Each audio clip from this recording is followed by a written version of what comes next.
यशोदा मैया ठाकुर जी का श्रृंगार करती है। धीमे धीमे ठाकुर जी ने और बड़े, 1 साल के हो गए, नामकरण नहीं हुआ, तब गर्गाचार्य जी आए और गर्गाचार्य जी ने आकर के ठाकुर जी का नामकरण किया। बहुनि संति नामानि रूपाणि च सुतस्य ते गुणकर्माणुरूपाणि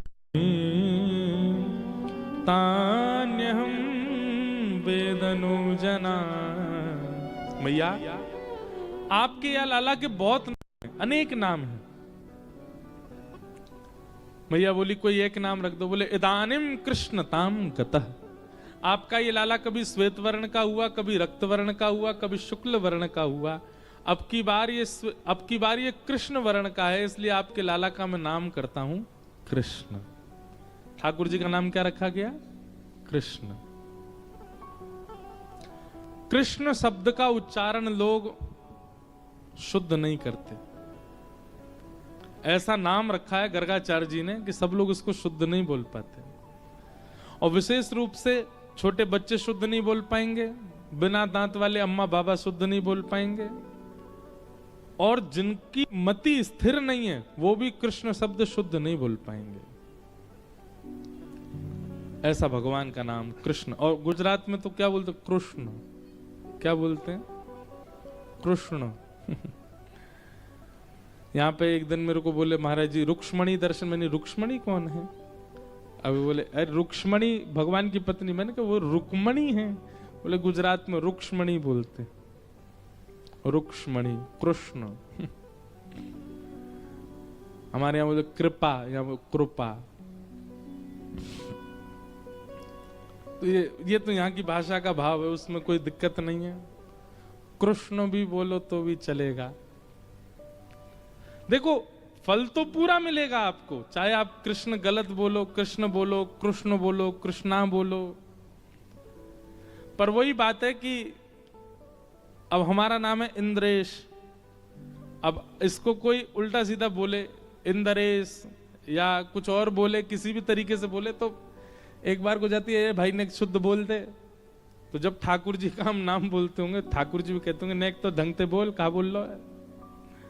ठाकुर जी को दिक्कत नहीं होती, पर ठाकुर जी के संग वालों को तो होती होगी। अरे नेक शुद्ध बोलो भाई ठाकुर जी का नाम।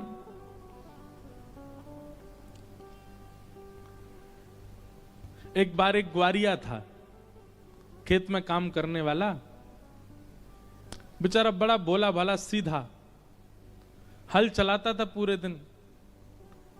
एक दिन एक महात्मा उसके खेत पे आ गए। महात्मा को देखते ही तुरंत चरणों में गए, अरे आज मेरे खेत पे महात्मा आ गए, मेरे भाग्य खुल गए, भगवान आज्ञा करो। बोले प्रसाद पवाओ। अपनी पत्नी से कहा जाओ घर से सुंदर प्रसादी बना के लाओ। महात्मा को प्रसादी पवाई। महात्मा जी ने बोला कुछ करते हो, पूजा पाठ वगैरह कुछ करते हो? महाराज मुझे तो कहाँ आता, भोला भाला व्यक्ति, मुझसे कुछ नहीं आता, बस हल चलाना आता, वही चलाता हूं।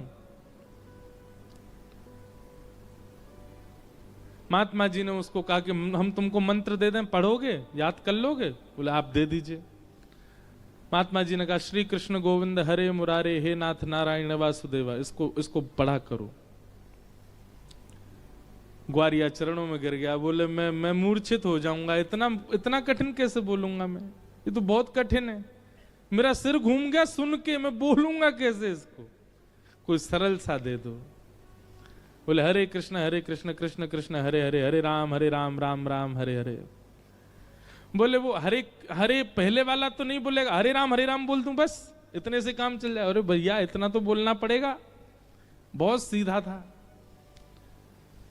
महात्मा बोले तुम तो भाई देखो इतने सरल हो, तुम तो कुछ भी बोल दोगे उसी से कल्याण है। तुम एक काम, कृष्ण चंद्र कृष्ण चंद्र कृष्ण चंद्र यही जपा करो। 3-4 बार में उसने याद किया क्या बोलना है, कृष्ण चंद्र। बोले कृष्ण चंद्र। अब तो हल चलाता पूरे दिन, कृष्ण चंद्र कृष्ण चंद्र कृष्ण चंद्र कृष्ण चंद्र कृष्ण चंद्र। गुरुजी ने मंत्र दिया है। पत्नी बीच में आती, अरे भोजन तैयार है, तो पत्नी को इशारा करता बोलो मत, भूल जाऊंगा मैं। दिन भर हो गया उसको तब भी भूल जाएगा। शाम होने लगी, पत्नी बोली अरे भोजन तो कर लीजिए। कृष्णचंद्र बोलता बोलता आया, बोले कृष्णचंद्र कृष्णचंद्र कृष्णचंद्र। बोले क्या हो गया? बोल। अब धीमे से बोला, मैं बोल रहा हूं इसको याद, मैं भूल जाऊंगा नहीं तो। पत्नी भी बोलने लगी कृष्णचंद्र कृष्णचंद्र। जब पत्नी बोलने लगी तो शांत हो गया। बोला हाँ अब तुम बोलती रहो, जब तक मैं भोजन करूं तुम बोलो, नहीं तो मैं भूल जाऊंगा, और मेरे कानों के पास ही बोलती रहना। ठाकुर जी वैकुंठ से देख के इतने हंस रहे थे। लक्ष्मी जी बोली क्या हुआ? बोले देखो बड़ा अद्भुत भक्त है, इसको मेरा नाम याद नहीं हो रहा है, अभी भोजन करने बैठा है, पत्नी से बोल रहा है तू बोल उतनी देर। अब ये भोजन करता गया। पत्नी उससे भी ज्यादा सीधी। पत्नी कुछ लेने के लिए गई होगी खेत से तोड़ने, गाजर मूली कुछ, इतने में ही उससे वो बदल गया, कृष्णचंद्र की जगह खसीटे चंद्र हो गया।